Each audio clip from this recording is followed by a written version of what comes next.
విడు మొరటోడు అని వాళ్ళు వీళ్ళు ఎన్నెన్ని అన్న పసి పిల్లవాడు నవ్వాడు.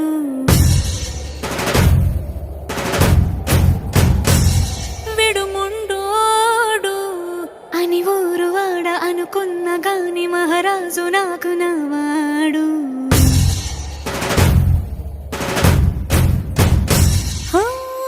మాట పెడుసైనా మనసులో వెన్న రాయిలా ఉన్నవాడిలోన దేవుడెవరికి తెలుసును నాకన్నా.